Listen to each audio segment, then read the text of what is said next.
रामकृष्ण हरी माऊली. गावाकडचं जीवन किती साधं असतं आणि ते निसर्गाच्या जवळ असतं, त्याच्यामुळं आपल्या मनाला खूप शांतता मिळते.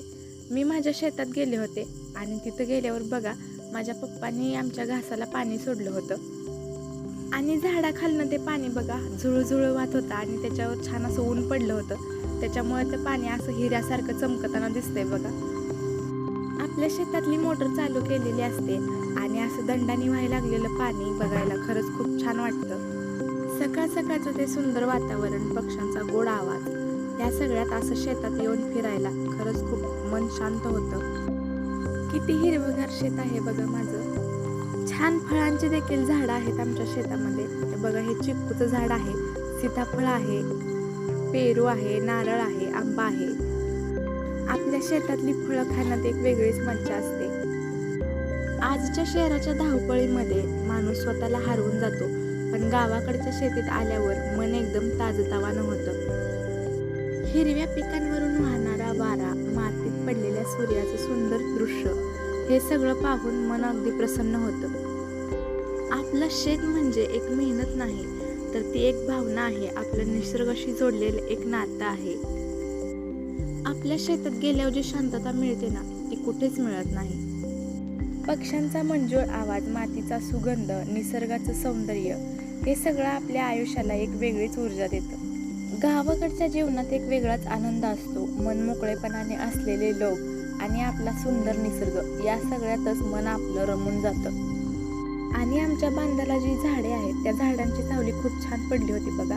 आणि आमच्या कोंबड्या देखील त्या सावलीखाली बसल्या होत्या. आणि आमचा मोत्या देखील आहे बघा, बसलाय निवांत तो पण. आणि ही आमची डमरी आहे.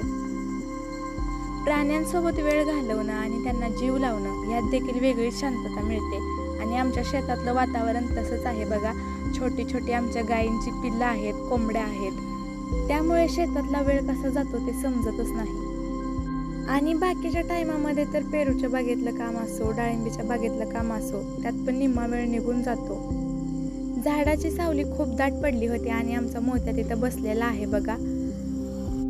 झाडाखालची माती तिथली वल्ली दिसते बघा, कारण तिथं पप्पांनी पाणी सोडलं होतं. त्याच्यामुळे तिथलं वातावरण एकदम थंड झालेलं. आणि इकडं जिथं नारळाची झाडं आहेत, त्या नारळांच्या बुडाखाली बघा कोंबड्या बसलेत आमच्या.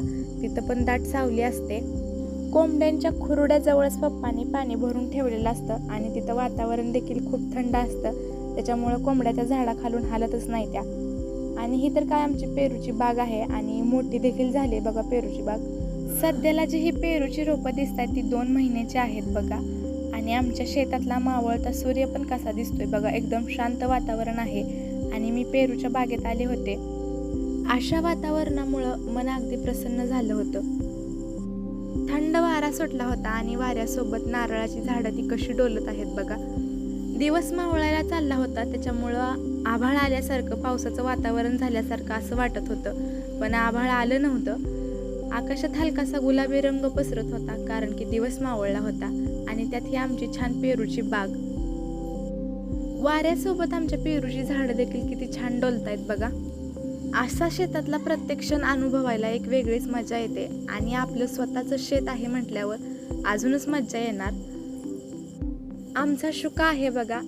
आईचं प्रेम किती छान असतं. आणि बघा आमचा शुका किती गोंडस दिसतोय. जो आमचा शुका आहे म्हणजे आमच्या गाईचं पिल्लू, पांढऱ्या गाईचं पिल्लू, त्याला आमच्या पप्पाची खूप सवय आहे. जेव्हा आमचे पप्पा रानात जातात तेव्हा ते लगेच उठून उभं राहतं, कारण आमचे पप्पा रोज रानात असतात, त्याला चारा पाणी करतात. त्याच्यामुळे त्याला खूप पप्पांची सवय लागली आहे. ती सुंदर क्षण आहे बघा.